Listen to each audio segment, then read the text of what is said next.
going on, you guys? I'd like to welcome you guys to the channel. It's your boy Big Dog, back with another one take review, and this is my review for Game of Thrones Season 8, Episode 2. Just gotta say, what a episode. What an episode. Oh, what a episode. But listen, fan-fucking-tastic, bro. Great episode. Listen, this episode was really should have been called like the calm before the storm, because that's exactly what it was. It was kind of calm up until like the last 2 minutes where it was just like shit hit. When shit hit the fan, and we're gonna get to that in a minute. When shit hit the fan at the end of this episode, I'm on my feet, standing, jumping up and down, going like bouncing around like, oh, he telling her, oh, she don't like it. Like it's crazy. We'll get to that in a minute. Episode start off basically with like Jaime Lannister on trial. We have Bran. Oh Lord, boy! When Bran, listen, it's so much because Bran level of pettiness is just through the roof. You know what I'm saying? He can say so many things, but he just doesn't. He just says stuff like, "Oh y'all remember this? Yeah, I'm gonna say this." When he says the things people do for love, it's the same thing Jaime said before he pushed Bran ass out the damn window. Just amazing, you know what I'm saying? Even then when they had that moment at the tree, you're just like, yo, if that wouldn't have never happened, I wouldn't be here and you wouldn't be here and you wouldn't have became the person you are now. You know what I'm saying? That him pushing him out the window, like we all know, that had this like chain reaction that results in all these people being where they are right now. And if it wasn't for that, who knows? Night King could have just came through and took over all these like instantly. And like I like what they did with Jorah this episode as well. I love the moment with him and later Mormont, you know what I'm saying? When she's just like, I'm gonna be out here, I'm gonna fight. You know, I didn't train my people not to be out here and fight with. I love that because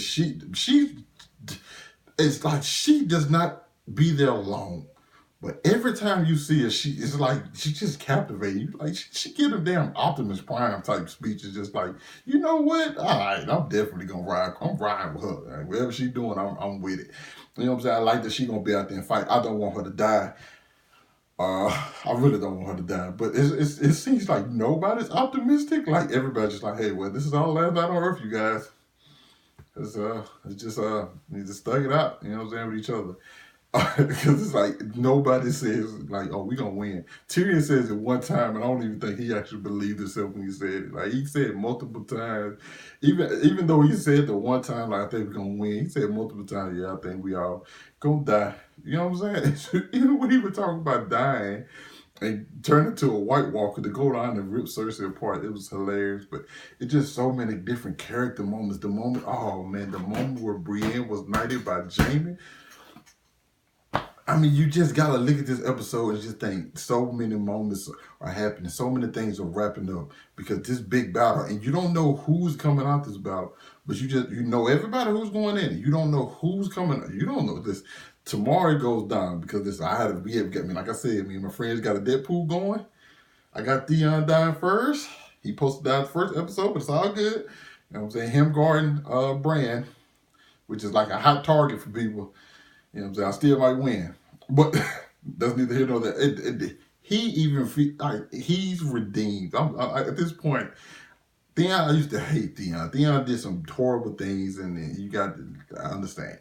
But at this point, I just kind of feel like he's redeemed. When he showed up and Danny was looking at him, and he was like, I came here to fight for Winterfell. Like, the Sons of Wheat, if you're allowed, and they hugged. I'm like, you know what? Then he said he's going to defend Bran because he took the castle from him. I'm like, you know what, Theon? You still going to die because everybody going to die. But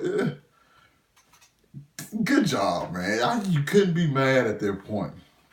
Then the moments, it's like every character had a moment to where you just really like in tune. You know what I'm saying? Because the moment between Sansa and Jesus Christ, Sansa and Daenerys, because they have like one hell of a moment where they seem to be on the same page. And then of course, like Sansa asks her, what happens to Winterfell after this? And Danny's eyes, it's like, you're not getting it. It's part of the Seven Kingdoms. It's coming to me. She doesn't say it because she's interrupted. Which is like she's interrupted twice throughout this episode when shit's like getting real tense between her and somebody else. Because same way that happened with her and John at the end. But we'll get to that when we get to it.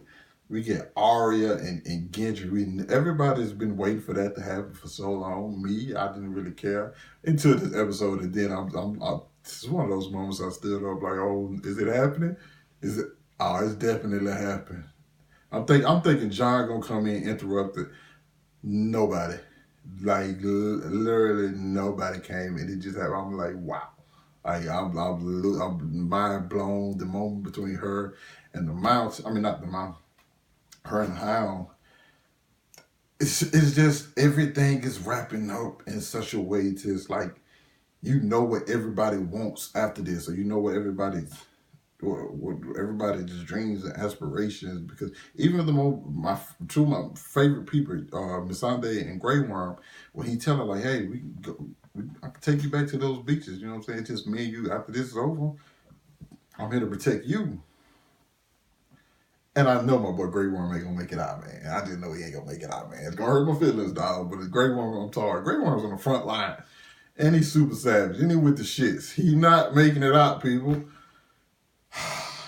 If he died, that means Missandei died. I think if one of them dies, the other one gonna die. I don't think they're gonna leave both of them. I'm sorry. So, it's gonna crush me when it happens. Man, it's really gonna crush me. Like, and just character moments with people just talking. I know a lot of people like they miss like the conniving and the storyline between everybody. But you have to understand this is everything that's happened is led up to this point. There's not gonna be a whole bunch of people just doing crazy stuff on the side because this is what it's all led up to.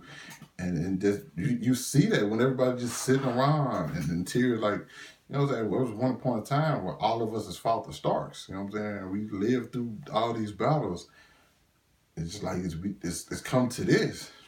And everything that happened with Tormund was fantastic. Tormund is the MVP of the episode, okay? He's pretty much been like the MVP of the past two episodes. Well, he's been MVP of this episode because every time he spoke, hilarious. The story about him and the giant, how he got the name Giantsbane, I don't know why I called him Tormund Wolfsbane.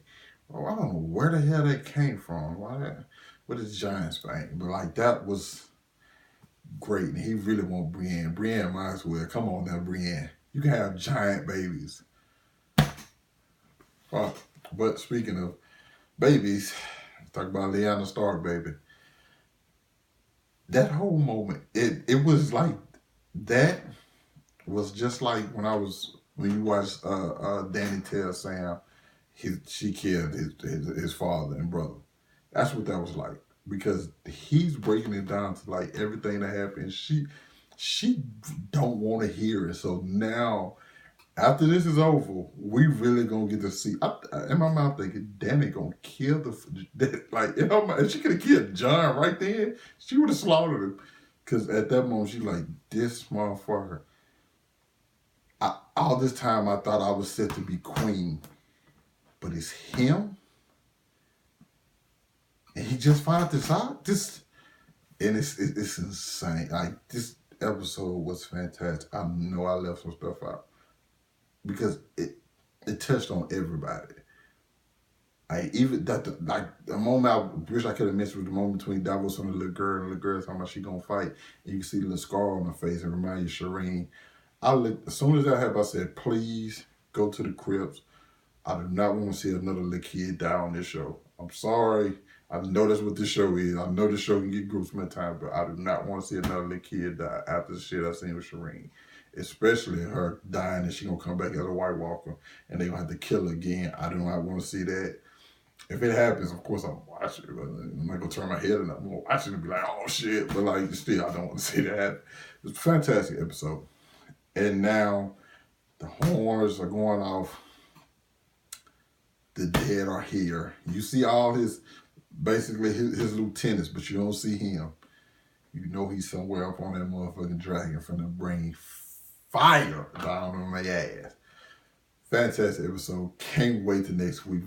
Just think about this. Just think about what this week coming up entails. Avengers Endgame and the War of Winterfell.